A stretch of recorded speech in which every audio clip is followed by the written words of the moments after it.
more minutes or a minute to get more people in, and we'll get started. Love it.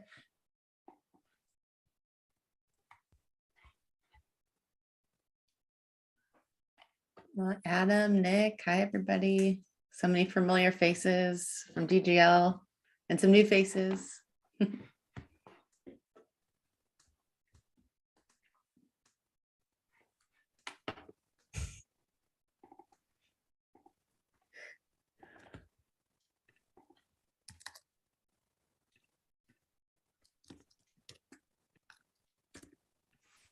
All right, why don't we do it? Welcome, everybody. This is our first Stacking Growth live session. We're all happy to have you here.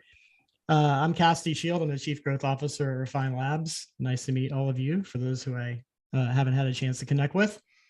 What I love about podcasts is that from a selfish perspective, you can invite whoever you want to come talk to you. And that's what we did today. So I'm thrilled to have Sydney, Tori, and Carl on the podcast. They're also co-hosts of this podcast, so you'll be hearing much more from them in the future. The topic we want to get into is, the 5 biggest go-to-market mistakes we've all made or are making today and what we can do about them. So I look forward to having that discussion. The way we'll run this is we'll start a dialogue between the 4 of us going through these different mistakes that we've uncovered and kind of sharing our perspectives and so forth. The idea is to get the audience warmed up so you can start jumping in and asking questions and bringing your own expertise to the conversation, which we very much would appreciate as we go forward. So with that, to get started, what I'm going to do is I'm going to ask each one of the guests to introduce themselves and then tell the audience something about themselves that you may not know. So I'm going to start with Sydney. Hi, everyone. Sydney Waterfall, VP of Demand here at Refine Labs. Something you may not know about me, probably some of you might know, but for the listeners, they probably definitely don't know. I have a mini farm and I just got pigs and we're raising pigs. So that's a fun fact. That's amazing. My mother or my daughter and my wife would be jealous. That's their lifelong goal, is to have a farm. So Tori, you're up. Hey everybody, Tori Kenlick, VP of Demand at Refine Labs. And my fun fact for today, I'll continue on with Sydney's theme there. So I have a dog who sounds a lot like a pig. He's a French bulldog and he has one eye. So yeah, his name's Filbert. He's not in here with me today, but maybe a future episode, I'll have him join me and sit in the background. Wink at everybody. I love that. And last, I'll turn it over to who I like to refer to as the one and only Carl. Carl, go for it. Hey everyone, Carl Ferreira, Director of Sales here at Refine. One thing that a lot of people know about me that leads into the thing that people don't know about me is, first one is I'm a dad. So I have 2 little girls. And so what people don't know is that when you become a dad, you really lose your own identity and all of your hobbies and everything kind of goes away. So what you have to do is kind of invent new hobbies. So I actually solve Rubik's Cubes for at speed. And so if anybody ever wants to compete, we'll do it live on LinkedIn and we'll go for it. And I'm open to challenges. So feel free to shoot me a message and we can do it live. I talk to Carl 5 times a day, and he has never dropped that fact in any of our conversations. That's impressive, Carl. It's embarrassing. It's impressive and embarrassing. So it's I have very mixed feelings about it. So, I only share it selectively, and I thought today was a good time. So between your soccer skills and your Rubik's Cube skills, you'd be my son's idol. So I'll have to mention this to him. I'll teach him. All right, great. For me, I guess fun fact is I have more animals in the house than I have kids. I have 3 kids and we have 5 animals all under one roof. Okay, let's get this thing started. So 5 biggest go-to-market mistakes. When we sat down and we talked about this, we're going to start with number 1 because we feel like number 1 kind of sets the tone for the other 4. And as we get through this, I think what you'll start to see form is maybe a framework for how to think about this as you go back to your organizations and your marketing teams. So the first thing that we want to highlight is that we largely as B2B marketers have forgot how to create demand. And so what we want to get through is this notion of what is creation of demand versus capture of demand. And we've all seen the stats when we think about capture demand that at any one time, there's 1 to 3% of a target market out there looking to buy something that you may be selling. And there's 97 to 99% of the market that's not looking to buy. And that is the opportunity we see for B2B marketers and all of us to be more aggressive and more observant of how do we go about and create demand in the markets that we're going after.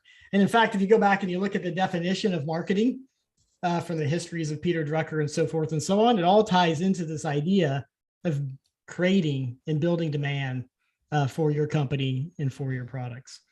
And so that's the first thing we want to get into. I'm going to put Tori on the spot here because what I want him to do is I want him to define what do we mean by creation of demand and capture of demand. He just did a very good podcast on this. So if you want to go in depth, you can listen to 45 minutes of Tori going through this with our team, the intricate details. But for this audience, Tori, take it away. Yeah, sure. And by the way, it's not 45 minutes of me talking, thank goodness. I've got a couple of my very intelligent colleagues that are really leading the way. I'm just there kind of guiding them along. But so yeah, with demand creation, right? It's about playing the long-term game, being forward thinking, trying to create a brand that is notable, one that is synonymous with the challenges that your clients, your audience are trying to solve, so that if you're consistent and you're putting your message, your content, your value proposition out there in front of them, when it does come time for them to enter that buying stage, they're going to know exactly how to get in touch with you and who you are. The demand capture is exactly how you get them in, right? And so it's that conversion point, the number of tactics that are a little bit more short-term focused, but that are intended to find the people that are raising their hand, or those that are sending some other type of signal suggesting that there is legitimate and short-term buying intent, and finding a way to get them in touch with the people that can solve their problem and help guide them to the purchase that hopefully they're looking to make, that your team is certainly willing to help them really make in a intelligent and an educated fashion. So I think that's probably a high level way to summarize it. But yeah, we could certainly go into kind of some deeper nuances of that. Thanks, Tori. So why then do most of us not focus on the creation of demand and most of us then focus on the capture? And maybe I'll turn this to Sydney just to kind of have her weigh in on this topic and kind of give us a perspective of creation. I think this is why we got into marketing, to create demand and do these things that are building brands and sustainable legacies for the companies we're at. But then the reality is we don't do that. And so why? I think the why is, I reflect and I look back at like my career and what I've done at marketing in other companies. And it's literally what I've been told to do, what I've been educated to do, is really focus on that conversion point, and focus on getting the lead in. And I think a lot of teams have just naturally been trained to do this, not even marketing teams. Like if you think too about, this can apply to sales teams as well. But really the whole business has been focused on, at least in the last 10 years, I would say, has been really focused on capturing the demand. People say like, oh, brand awareness, right? And that's not exactly what we mean when we talk about create demand, but how technology vendors have been marketing to us, how we've been trained to do marketing, what's been ingrained in our heads has been fully around capturing the lead and then getting information and getting someone straight to a buying decision or a buying conversation.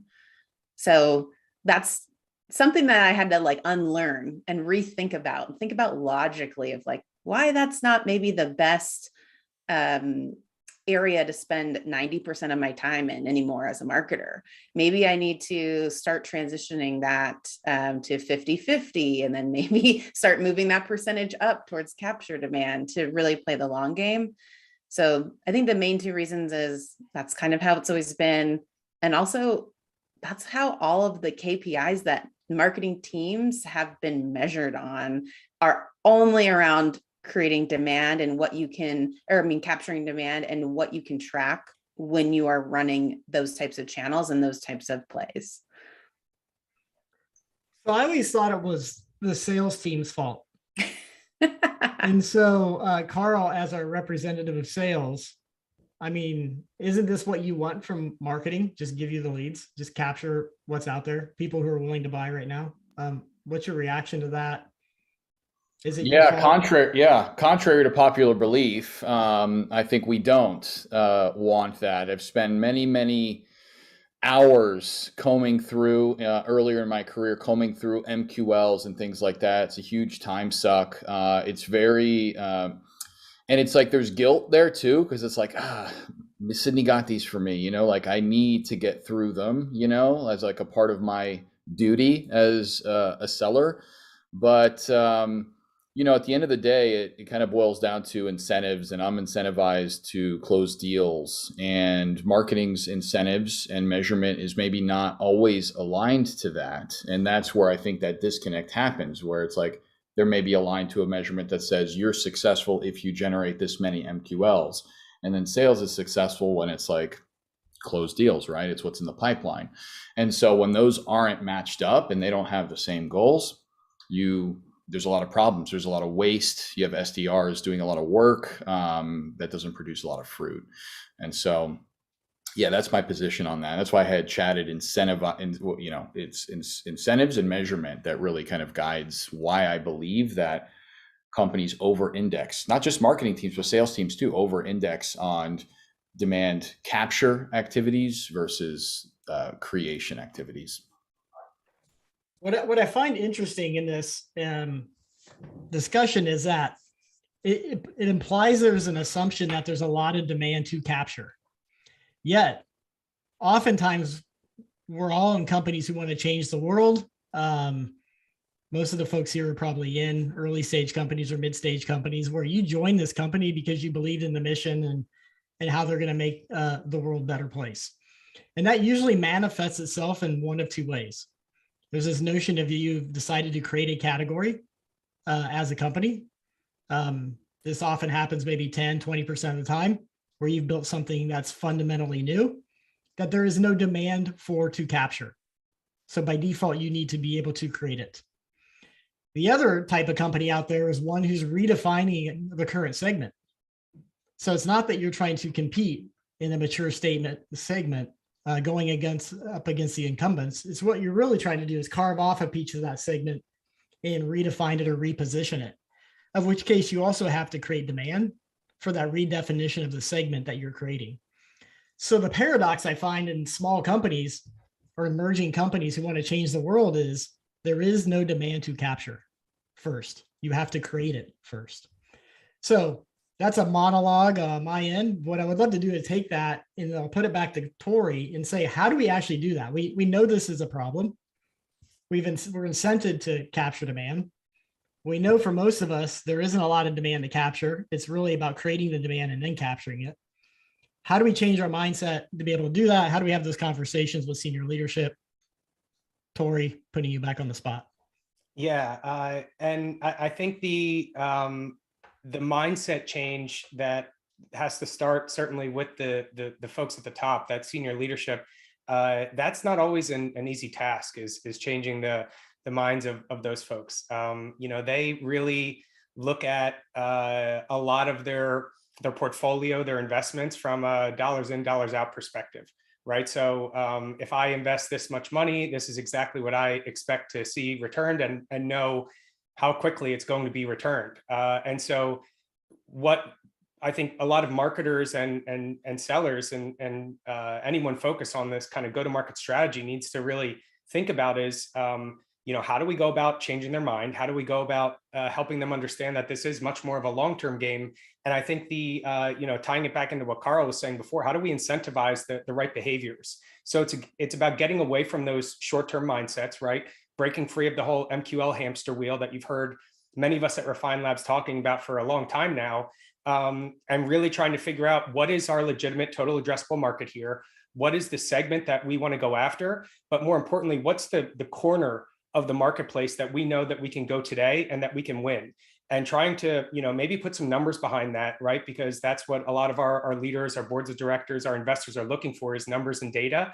And so trying to really help them understand that, yes, while we want to sell to everyone, who can we sell into right now? How can we win right now? And trying to put a little bit of data behind that and saying, okay, this is the group we're going to go after. This is what we feel like is achievable this year. And recognizing that this is a journey and that we're going to be continuing to evolve this as time goes on. Not exactly, moving the goalposts here, but really thinking about it in terms of an evolution of not just your targets, but your total addressable market.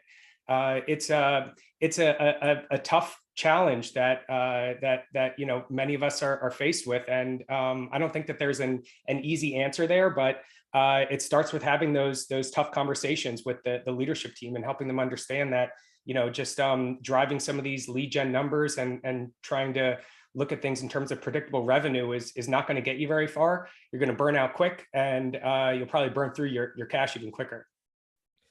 So one thing, and I'm going to try to hit on a comment Chris made in the messaging, and that is, you've outlined a kind of fundamental shift, and maybe this gets into our second kind of go-to-market mistake around positioning and messaging, and that when we're trying to capture demand, we kind of throw out a net, a big one, and we try to get real people in who are ready to buy what we have. And what you're saying is something different. You're saying, I think, niche down into where you can win first in an emerging market or a new entrant into a small market, win there, so in the pond, and then move out from that. And so how do you work with clients to do that? Because that's a pretty big shift from like vanilla messaging where you sound like everybody else in the category. And you throw out your ebook and your webinar and you try to get the leads and you give them to Carl and you say, Carl, work your magic. What you're trying to say is actually be differentiated in a niche segment and win there first. And frankly, from what I've seen in my experience, is like marketing isn't great at that level of positioning and messaging and differentiation. Yeah. So one of the tactics that I've used in this exact scenario is looking at it as, let's say, two different campaigns, right? One of them is going to be your broader, more awareness focused campaign, the one that's meant to get out in front of the entire audience, your current audience, maybe your future audience as well. The idea there is, right, to continue putting your brand out there and making sure that you're top of mind.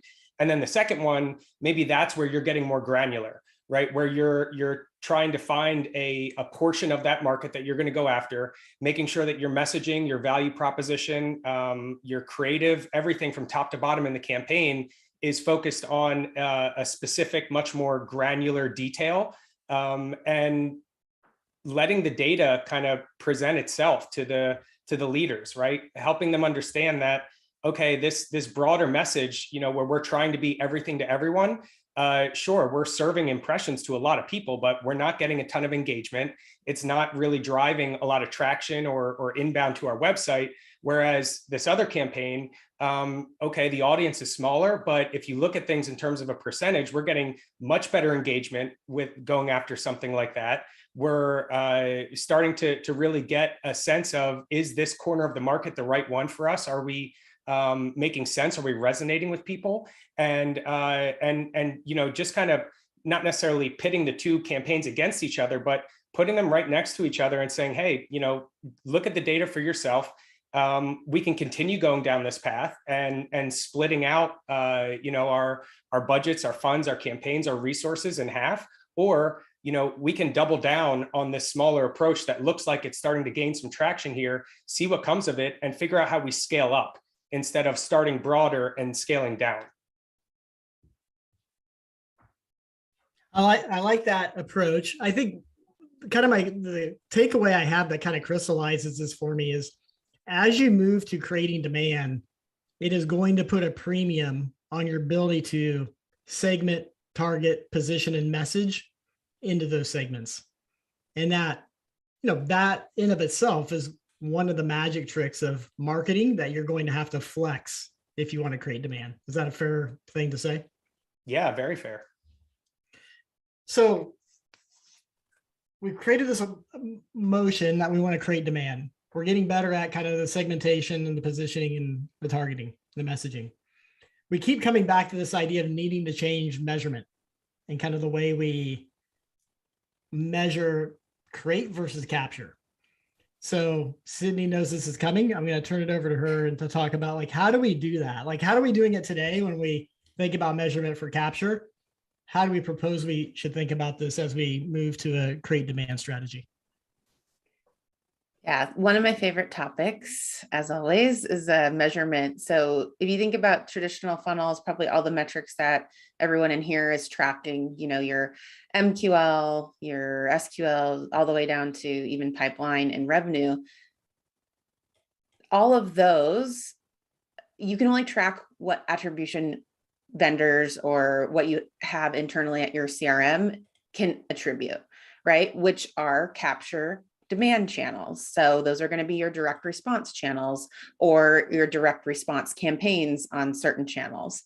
So everything that is, currently trackable is skewed and heavily weighted towards capture demand. So that's how everyone's used to reporting on this: by channel, by source, what's the cost per lead, what's the ROI, all of that. And that's how you track capture demand.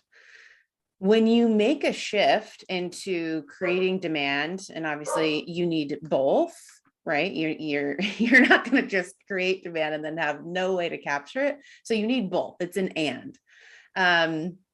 So when you move into this, your metrics and your viewpoint on how this funnel and how you're going to track if this strategy is going to work needs to change. And it doesn't need to completely 180. I would say one of the terms that we kind of talk about internally is hybrid attribution. So that's the key here, is looking at metrics that actually can give you some insights into what's happening on the create demand side, which are often less trackable things: podcasts, this event, text messages, communities, all of the millions of examples that we preach about. Tracking those is very hard. So we recommend implementing a field called how did you hear about us? We call it self-reported attribution. That allows you to get insights on what's actually going on, like in this top section here, which before they actually enter into capture demand channels. So what is actually driving people to learn about you, consume your content, to even enter into a capture demand channel, to even Google you, right? If you're waiting for someone to Google a term or a keyword or your brand, you're too late.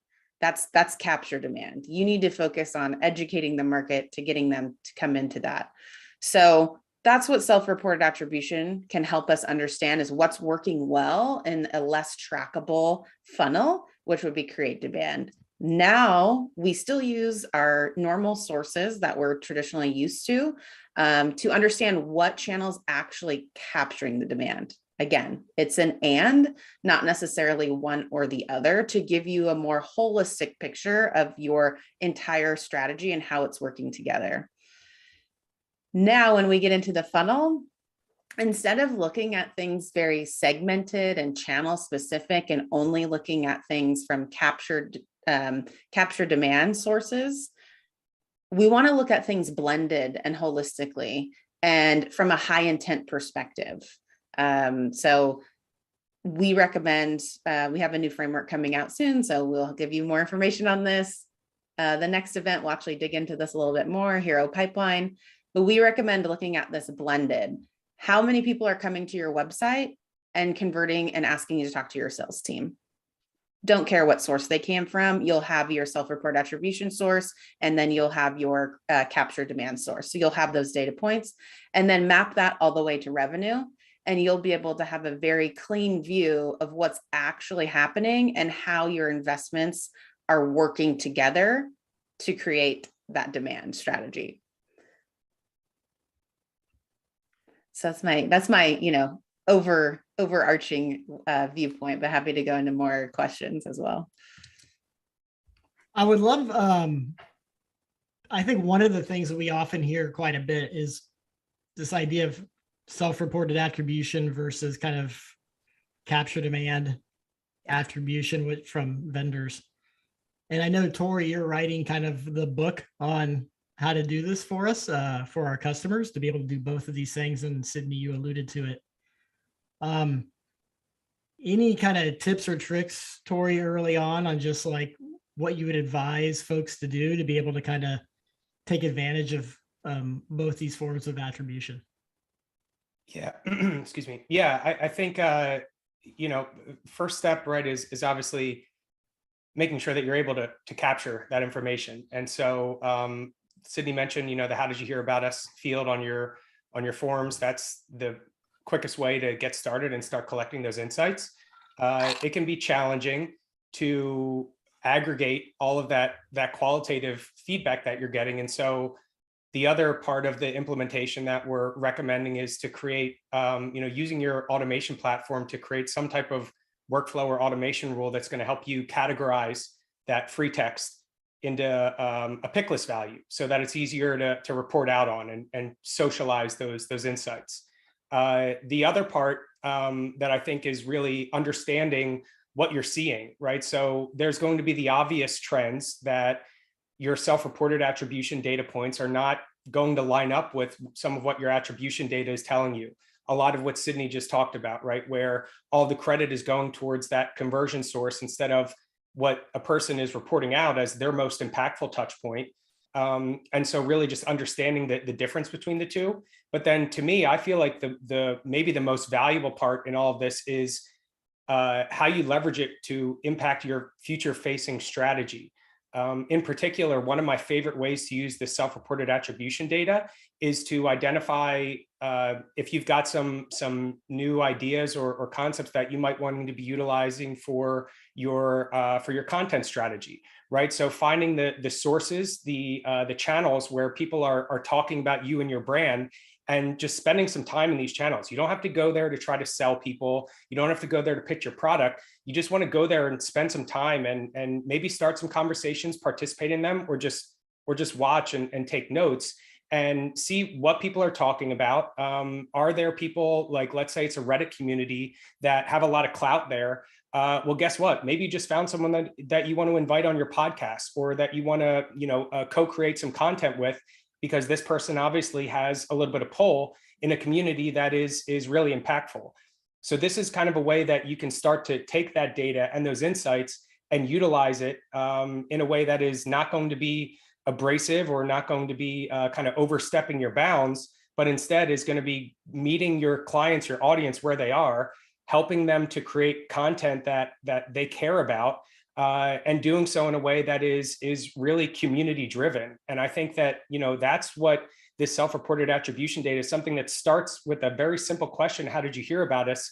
Can then go lead into an entire strategy pivot for your content, for your demand gen. There's a lot of possibilities with how you can utilize some of this data. Tori, I want to hit on a question that's tactical on this topic from John. So self-reported attribution more important than name, email, title, etc. Maybe just give us a minute overview of like how you suggest this gets implemented in relation to other pieces of information that are collected. Yeah, I think for those of you that are using some type of enrichment software, or even if you're using HubSpot and some of the out of the box enrichment there, you can probably make it work with just a few fields like, first name, last name, email, and how did you hear about us? And you'll be able to append a lot of that other information. Now, that's not the same situation that everyone is facing right now. And sometimes there are some other data points that are needed for your sales team, for your follow-up exercises. But I think the question you really have to ask yourself is this a piece of information that you need to be capturing on a form? Or is it something that can be uncovered during the sales process? A lot of this is kind of tied back to just maybe an overcomplicated sales follow-up process to begin with. We've got a really big team of sales reps, and we need to know exactly who to deliver this lead to and make sure that we can do it as quickly as possible. When the reality is, the people that are following up on those high intent inquiries, maybe it doesn't matter a whole lot about if you have the 10 different fields that, you want to collect on the form, and most of that is just going to get uncovered through conversation anyway. So I think part of it is a little bit of introspection, right? And saying, how much of this information do we really need right now? But the other part of it is really thinking about, what you want to do with it. And if it's just trying to categorize someone so that you can try to sell them in a different way, in a faster way, instead of actually having a conversation with them when they come inbound, maybe you need to, look in the mirror a little bit and figure out, is this form filled with a lot of different fields and data points that are just not going to be relevant, or that could be uncovered other ways. And if that's the case, then, putting something like, how did you hear about us? You can easily replace one of the existing fields on your form, or, you can just tack it on there at the end with the realization that when someone comes inbound, if your marketing is good enough, that one extra field is probably not going to deter them from coming in and wanting to do business with you. And if it did, then they probably weren't going to want to do business with you anyway. If they see, oh, well, this company's asking for 6 fields instead of 5, there's no way I want to work with them. That's just not the reality of how people are doing business. It's probably more of a reflection of how good the marketing actually is to get them in to, consider if they want to speak with your team or not. Yeah, Tori, I think this is a critical point that I know we say this a lot, but it always comes up. Number of fields on a form. This may be important when you're capturing low quality leads of people who don't really want to engage with you. They just want your ebook.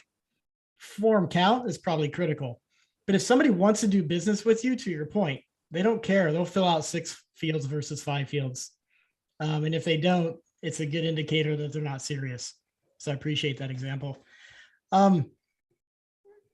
So we've kind of hit on this notion of create demand. We've hit on the importance of segmentation, targeting, and positioning. We've hit on kind of measurement and attribution. Carl, I would love you to kind of share your insight. So you're in sales and you have demand coming at you. Some of this demand is our MQLs, your classic model. Some of this is high intent, which is kind of the notion of creating demand and the framework Sydney talked about. Some of it may be coming from your outbound team who've kind of set up a meeting. What is the chatter in the sales organization in terms of like the quality of these leads in reality and like who you want to follow up with? Yeah, good question. I think a lot of it really, like what salespeople pay a lot of attention to is how that lead came in, right? I remember at HubSpot, we used to get like lists built for us all the time of things that are like, these people, Cassidy in your territory signed up for this webinar, right? And it was always like these aggressive kind of, I love HubSpot, by the way. It's my water bottle right back there. So there's kind of like these more like aggressive outbound campaigns towards these lower intent, channels, I guess you could say, you could call them, or just these lower intent like campaigns that we ran. And it was always like a lot of eye rolling that happened, right? Whenever we had to be like, hey, blitz these 10 people that joined this webinar, that's like how to stand up your inbound marketing, strategy or whatever. And the reality is that those people were courteous. They liked HubSpot. Sometimes they wanted to talk to somebody from HubSpot because they thought we were cool. But the reality is not a lot of them kind of generated any revenue, right? And so we always wanted more time and more enablement to create demand with target accounts and specific targets that we had surfaced. Because a lot of times sellers have a lot better, I don't want to say better, but more like boots on the ground insights sometimes than marketers do as to like who in a territory is really ripe. We're looking in LinkedIn Sales Nav. We have a lot more data points, and I think marketers typically don't go into LinkedIn Sales Nav and are finding small trends where a salesperson is doing that. And they're painting a much more detailed picture of who actually might be a good fit for what reason of this service. So, again, do we love a nice high intent demo request? Of course, we're going to jump all over those. We're going to be a lot more sluggish to follow up on things that are, webinars or ebook downloads, even if it's something like some kind of a piece of content comparing you to Marketo or whatever it is. So again, more enablement and kind of alignment to allowing us to create demand in our territories, as opposed to dragging us into some of the capture activities. So one of the things I wanted to get your thoughts on, when we think about trying to now, we have this kind of new approach we want to put in on marketing and we want to align it with sales.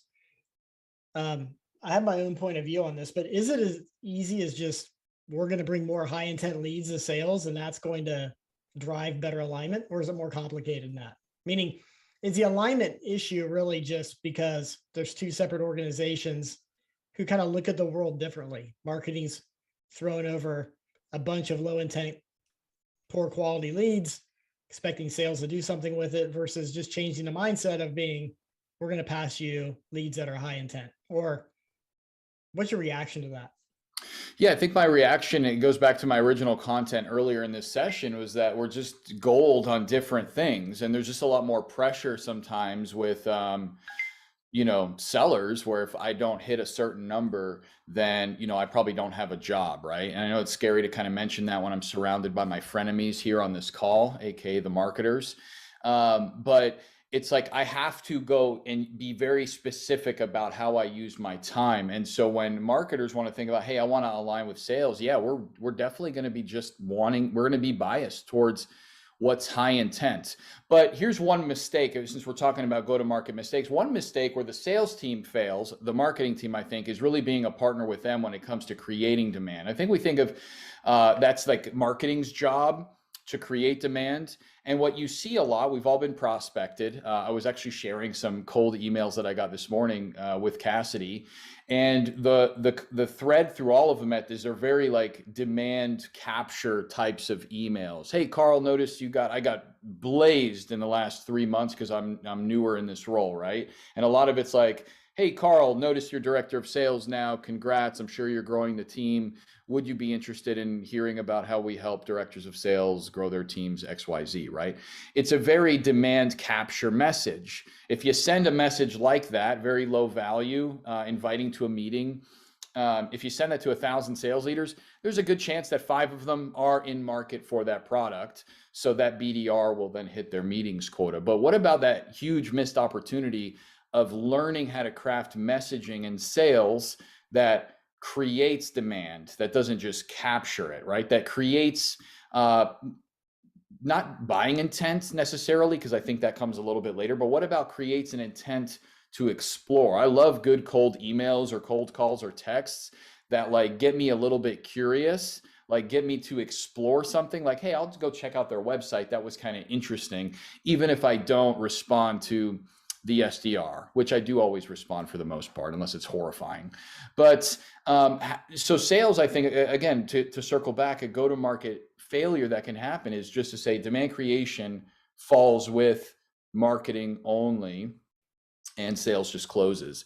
I think you get a lot of friction between teams there. And I think sales should step up and do an enormous amount more of creating demand, because you think about one SDR, Cassidy, that has their own software that's very similar to marketing automation software, right? Outreach and SalesLoft. I mean, this is basically like HubSpot Marketing Hub, right? And so they have this super powerful software to get messaging very quickly. You think 50 to 100 emails a day per SDR. Now you got 50 SDRs. There's such an amazing opportunity there to test demand creation messaging and get that feedback to marketing, right? Because you're going to get a much faster feedback loop in sales than you are in marketing. In marketing, you got to wait for a campaign to be over. You're looking at things like click-through rates. Sales has words from prospects responding to them, either very negatively or very positively. And so I think there's just a big miss there. And I think that's a big piece of this alignment conversation that's often not had. Yeah, I love that. I'll give you my 3 steps or my 4 steps for alignment with between sales and marketing, and people can weigh in on this, including Sydney and Tori. One is marketing from a measurement perspective. It's pipeline, and we could talk about what that means. Is the marketing source of pipeline, or do you want to be more aggressive and say, is it all pipeline? Because really what sales is focused on is revenue, closing deals. If you've been in a company, you pay a lot of attention to the sales conversations. They don't really look at pipeline, and pipeline movement is the level of detail they should. So I'd advocate marketing, take all of it. We could talk about that. 2, we've talked about segmentation, positioning, messaging. Use your sales team. The first person I go to get feedback on our message and how it's resonating is the sales team. because they're having conversations every day with prospects. So what's working, what's not. Third, I think, Carl, you hit it perfectly. Marketing should get involved with outbound, and not to do the work for sales, but to really understand what's working and use some of the stuff you're doing from a demand creation perspective in market, in the sales channel, and get feedback there and see how that resonates. And then the fourth is from a demand creation perspective, and I'll put Carl back on the spot here. What's easier for a salesperson, selling with a brand like HubSpot or selling with a brand where nobody knows who you are? Oh, I mean, of course, option A, right? There's already demand, at least that's created there, right? You think of like what's the one most important factor that will drive you to open an email or to read it, right? It's who it's from, right? You could send the worst, Sydney could email me the worst, most garbage email in the world, but Sydney sent it, so I'm gonna open it.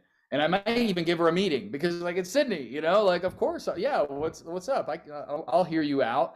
You know, and so selling for a brand like HubSpot obviously is going to be a lot different.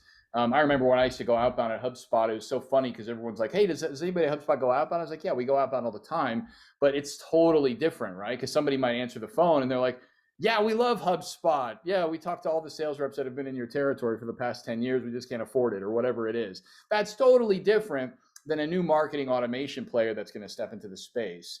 And that's a wonderful problem to have as a salesperson because the conversations just go a lot differently, and that's just a result of a good marketing org. But there's still hope for the new brands on the block that are struggling to differentiate, or they're not the market leader in their category yet. And I think it has to be the messaging in that outreach has to change. It has to transition from demand capture types of messaging, which typically gets deleted or moved to spam or unsubscribed from. It has to move to demand creation, like spark my intent to explore, which is, I think, a step before intent to buy, right? Just get me interested in something. Most prospects are agreeable. They'll meet with you or chat with you via email if you have something interesting. If you share, Cassidy, I share this with you all the time. Like, share with me a non-obvious insight. I'm hungry for those. Most sales and marketing leaders are hungry for those. Like, let's take the conversation there. I'll chat with you all day on LinkedIn with a BDR if they're sharing something with me that I don't know already. The problem is, they don't know anything that I don't know, so they're just scraping the bottom of the barrel for whoever is in market at that time, and that can work, but it's not a long-term play. I love that. I'm going through, so feel free to ask questions if you want to come on. We're happy to do that as well. I have one here from Elizabeth. The huge problem is that many marketing teams do not solicit feedback and insights from their sales team. There's no formal process, and so it's not ever a best practice. I've talked to a lot of marketers about this, but like, let's hear it from Carl. You're on the other side of this. Like, how should marketers get insights from sales from a sales perspective? Yeah, I mean, I'd love to hear what some of the ways that are being practiced out there. I mean, I was like, if a marketer reached out to me, which is extremely rare, like in HubSpot land, and even before that, I think that's super exciting. So I don't know if there's like a fear there, or if you have, a bunch of salty salespeople on your team that don't want to talk to anybody else outside of their own organization. But I was always down for that because that makes my life easier. If I can empower marketers with more information about what's happening in the sales process, they're going to be able to do their jobs better, which is going to make my life a lot easier. I think another thing that marketers can learn from salespeople is how they do research. Sellers are very good at research. They are listening to calls all day, right? Whether it's in their conversation intelligence software or they're in LinkedIn Sales Nav, they're very, very effective at research. So they often will see things that a marketer may not catch. They'll know why deals get lost, and a lot of this stuff never really makes it into the CRM, or it's in like a transcript or in a note that's 1,000 words long, or it's not in a note at all, depending if maybe your sales org just doesn't even log notes, right? So it's like, how does a marketing team extract all of these insights and knowledge? It's a wealth, it's a treasure chest of knowledge that just kind of dies inside the sales org somewhere and never gets surfaced. And I think those are some of the most important insights that marketers should absolutely begin to mine. Second tangent that I'll go on very briefly is the salespeople doing the same thing with customer success, right? There's these two like untapped, undiscovered, sunken treasure ships of insights that are just never harvested, and it's a travesty.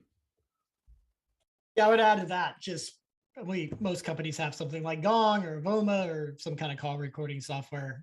What I find shockingly is how few marketers actually listen to those calls. And they need to be doing that. And you can do something like, I'm going to listen to 4 calls a week. And in a month, you'll have a lot of insight, way more than you've had the month before. Yeah, another idea there, Cassidy, if I'll add, is like, so many call recording softwares out there are so cool. Like even just starting like what we do with like Avoma, like having playlists and then sharing certain playlists to Slack so that Tori and Sydney and whoever else is on the marketing team doesn't have to like go into the call recording software. Like send the good stuff to Slack and let people consume from there, surface the best stuff. But nothing ever is going to, I think, replace just hanging out with the sales. We like to talk, as you can tell. We'll talk forever. So come talk to us. We want to share our knowledge. We have a lot of opinions. And so, take advantage of it. I'm not sure this is a term, but Carl huddles me 5 times a day. So he likes to talk. Those are just the ones you answer. So I think my answer rate on our huddles is like 40%. So there's a lot more that are initiated. I'm trying to increase my conversion rate there for sure. I love that. So Sydney, I have a question for you, and then I have a few more here I'm lining up from the audience. We're obviously a big advocate of kind of moving towards kind of pipeline as a key measurement, and marketing source pipeline, and we have a definition for this. But in this transition, that can take some time. So the question I've gotten is there a leading indicator to pipeline that we should be trying to optimize and at the same time, align with sales and kind of the executive leadership team around, how do you move kind of up funnel and what should you be looking at as you kind of make this transition? Definitely. Yeah. Depending on your sales cycle, that may take, X amount of days. We don't want to wait for that long. I do think the metric that is a little bit more top of funnel that you should be looking at needs to be a shared metric. It needs to have sales interest in it as well, in order for the whole go-to-market leadership to agree that like, this is a metric that we can start seeing key indicators on, right? So for us, what we would recommend is our high intent meetings booked, what we call pipe qualified meetings. And you can, yes, also track meetings attended, but the reason we typically won't always look at just number of demos is because we're focused on quality and getting quality conversations that are going to turn into pipeline and revenue. So if you just look at number of demos, that's a pretty easy number to game a little bit as a marketer. And sometimes we see like the actual number will go down, but our conversion rate to meeting and to pipeline goes way up. And that's what we're trying to align on and solve is better at bats and better opportunities coming into the sales team to close for the high intent funnel specifically, where marketing's focused on. So that's kind of that key point. If people are filling out your forms and they're not even agreeing to a meeting, it's not quality, and you got something going on that we need to fix it even further up the top of the funnel. Like, could be targeting, could be a whole bunch of different things there. But I think that's an easier metric to start looking at before it hits your pipeline. What I like about that, I think there's a key piece of what you said here, and it needs to be a shared metric. And I think this is how you start creating one revenue organization, is when you're finding the core metric that you're going to share between, let's call it the marketing and sales team, where marketing has responsibility for obviously bringing leads in to get to the meeting, but the sales team is identifying if these are meetings worth having. And that's a good place to align. So thanks for that, Sydney. Tori, I have a good question here from Tracy that I probably can't even wrap my head around. I bet you could. So here's the question. Would you guys think that an account sign up in product leg should have a form with least resistance or include self-attribution. So in a product-led growth motion, do you use self-attribution or self-reported attribution or not? Good question. Yeah, we were exchanging a couple messages in the chat about that. So my feeling is, short answer, yes. I think that a lot of it will depend though on, what your true focus is. Is it on generating those initial signups, or is it on trying to really convert those initial signups into paying customers? Because, I think that there's really different strategies for each, and maybe, what type of information you collect at the forefront would have an impact on that. Having said that, I still see this information as extremely valuable, because if you're tracking the how did you hear about us, that self-reported attribution all the way through, not only are you going to know where those initial signups are coming from, but when they do inevitably convert into paying customers, into moving through your product-led growth motion, you're still going to be able to follow that original source, that self-reported attribution source, all the way through to a paying customer. So it doesn't stop with the insight as far as where the lead came from. It can also be looked at as in terms of the pipeline, the revenue that's coming from that original source as well. So I think that the answer there is yes. There is still a lot of value that can be had there for product-led growth motions as well. Tracy, is that any follow-up to that you want to add? Any debate? I don't know how to unmute you. Wait, hold on. Here we go. No, that answers the question perfectly. That's kind of the advice that I gave. And I was like, after thinking about it, I was like, dang, maybe that is bad advice. But I went into it maybe not quite as articulating it quite as good as Tori, but pretty much that same essence. So that was helpful that I steered her in the right direction. That's awesome. Very good advice. Yeah, thanks for the question. I have another here from Ryan. So this is, I've been thinking about this question. I've read it a few times. Sales and marketing often see different parts of the buying journey.